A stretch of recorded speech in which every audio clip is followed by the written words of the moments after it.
just don't know. People see me, but they just don't know. Come on, baby, let the good time roll. Yo, what's going on, everybody? It is Straight Outta Boston, or aka the King of Boston, and today we're back for episode 11 of the Houston Rockets Association Season Challenge mode. And today, we are in the Western Conference semifinals going up against the LA Clippers, who've taken an early 2-0 series lead. We lose Game 3, but we come back and win Game 4. We have the first elimination game of the series coming up in Game 5. We are in Houston, and when you're the home team and you have Game 5 in your home floor and it's a 3-1 series, Game 5 is always pivotal. Because if you do lose tonight, it's going to go 3-2. It's going back to LA. That's a place that we've lost in the past. We lost Game 3 there. It could be hard to win there again. And the worst thing that could happen is for this to come back and go to 7. So this is actually kind of a pivotal game. I wouldn't call it a must-win, but I'd call it one that I would strongly advise the Rockets win tonight, as it's going to be...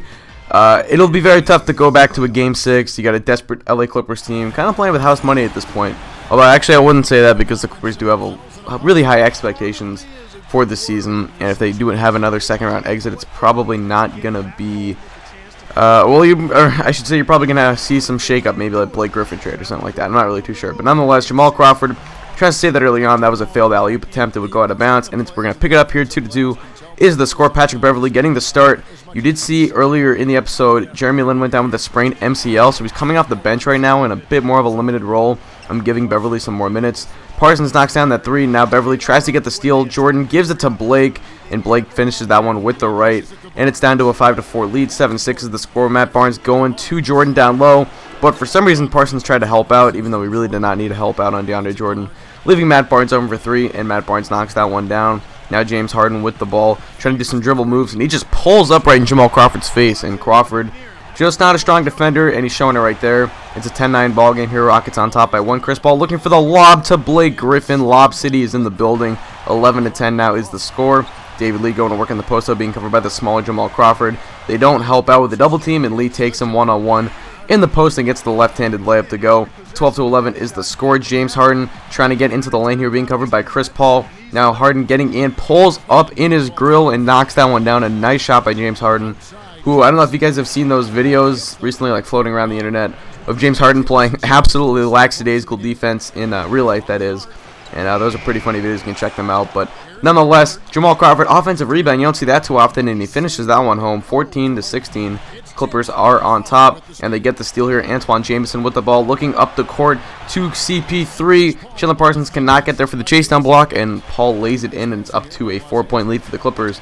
Now here we go, Antoine Jameson with the ball, trying to go to work on Donatas Motiejunas, getting into the lane, finishes with the right hand, and the Clippers extend their biggest lead of the ball game, 20-14. But Donuts in the post here, going to work on DeAndre Jordan, and just bad defense by Jordan as he kind of went around Donatas right there. I don't really know why, but nonetheless, it's 20-18. Isaiah Cannon sees the mismatch with Byron Mullins covering him, pulls up in his face, and knocks that one down. An easy 2 points for Isaiah Cannon, and they tie the game up at 20. Steve Nash with the ball, I just called him the backyard point guard, the backup point guard, who the Clippers did acquire, trading, I believe, J.J. Redick and Jared Dudley for, or maybe it was just J.J. Redick at some point throughout the season. And nonetheless, it's 22-all is the score. Jeremy Lin with the ball, trying to get some minutes in on that bad knee, giving it to Francisco Garcia. And Francisco Garcia, his first of, I'll say this, it's not his last bucket of the game. He would have himself quite a game. Jeremy Lin with the ball going into the lane, and that is just a nice finish right there.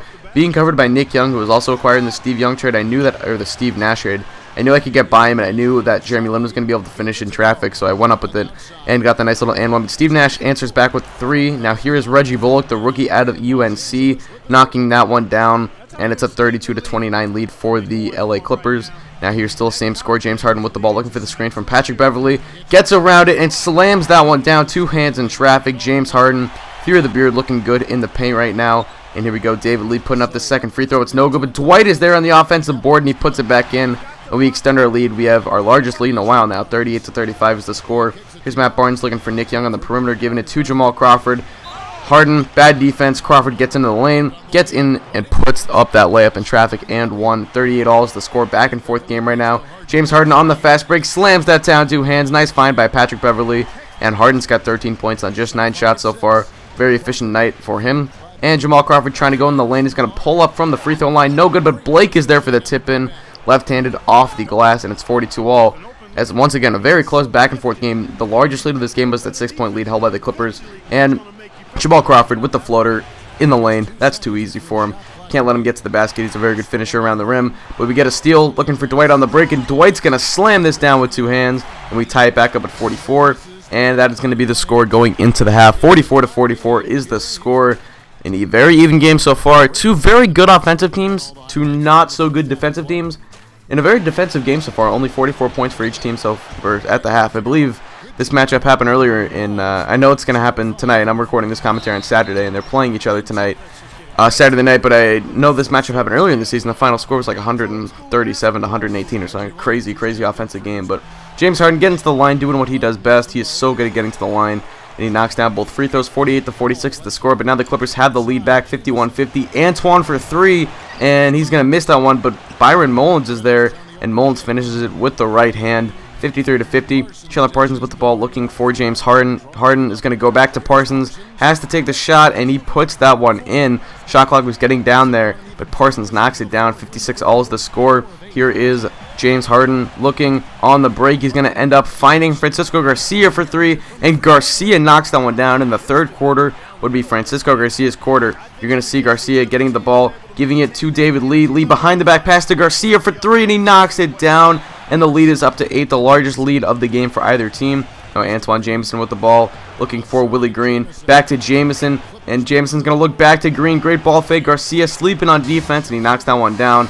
But the score going into the fourth quarter is going to be 70-63, behind, I believe, what was 10 points in that quarter from Francisco Garcia on a couple of threes and a couple of dunks. So a nice performance out of him. He's one of our D&3 guys that we need to be effective off the bench, and he's going to get a lot of fourth quarter minutes because of his big third quarter. But James Harden splitting the D, great shot in traffic, 72-63 is the score. And you can see here my controller screws up sometimes, and like screws with the subs, and I had to fix it at that point. Chris Paul with the nice spin shot right there. But here we go, James Harden pulling up off one leg, knocks that one down, and it's back up to a 9-point lead. So the Rockets are maintaining their lead at this point. Harden on the break. He's going to end up finishing this one with the left hand. I thought about going to Parsons there, but I decided I would ride my man right there. I would ride Harden to the end, and he knocks that one down. Parsons baseline mid-range, and he's going to knock that one down as well. It's a really good shot for a guy like Chandler Parsons if he can kind of stretch the floor in that sense. But here we go, James Harden once again finishing in traffic over Jamal Crawford. I decided not to pass that once again, opting for probably what was the tougher shot, but what was probably the higher percentage shot just due to the fact that it was James Harden. But poor defense by Jeremy Lin. Chris Paul gets right by him there, and they cut the lead back down. It's a 15-point lead, so they're trying to hang around. They need a run here, but Houston is doing a good job of maintaining that lead. Jamal Crawford, however, pulls up and makes that shot. So it's down to 13. Now Chris Paul with the ball, being covered by Jeremy Lin, finds Matt Barnes for the long 2-foot, was on the line, and that will be a 2-pointer, but it's still 84-73 now. Chris Paul with the ball, trying to go to work, being covered by James Harden, gives it to DeAndre Jordan, and he slams that one down. So it's down to 9 points, and here is that run that I talked about. The Clippers trying to make it, but here we go. Here's a mismatch. DeAndre Jordan covering James Harden. Harden tries to pull up over him. A very tough shot. It was really good defense by DeAndre Jordan. It was just better offense by James Harden. Now Chris Paul with the ball, trying to get his team back in. He gives it to Matt Barnes for 3, and the Clippers will not go away just yet. It's down to an 8-point lead, but now it's back up to 11. 91-80. Barnes once again. Can he knock it down? Yes, he will. Matt Barnes coming up huge, and it's back down to an 8-point lead, but only 1:30 to play. Dwight Howard with the ball, being covered by Blake, gives it to Harden for 3 in the corner, and he knocks it down. They'll count it as a long 2-foot on the line, but it's back up to a 10-point game. Now Chris Paul with the ball, being covered by Patrick Beverly, getting into the lane, and Chris Paul, ladies and gentlemen, he is just too good. 93-85 is the score, down to 8 points, but that would be the final score, and the Houston Rockets will advance to the Western Conference Finals for, I believe, the first time since Hakeem Olajuwon was there in 1995. I don't think they've made it back since, although I could be mistaken. They might have made it in the late 90s when they had Scottie Pippen, and I think they had Scottie. No, they didn't have Scottie Pippen. They had Charles Barkley and someone else I can't remember. But anyway, that is going to pretty much do it. So we end up winning 93-85. The Rockets going back to the Western Conference Finals. James Harden is your player of the game, and you can see his highlights on your screen right now. I've talked about it before because we played this team before. Jamal Crawford, he gets the start for these guys at shooting guard, and even if JJ Redick was starting, it's it's going to be a mismatch either way. James Harden is so talented offensively. You really need a strong defender to try and contain him, and the Clippers really do not have that piece at the shooting guard. They might be looking for Reggie Bullock to kind of develop into that D&3 guy that they can rely on to at least cover a guy like James Harden and not let him go off.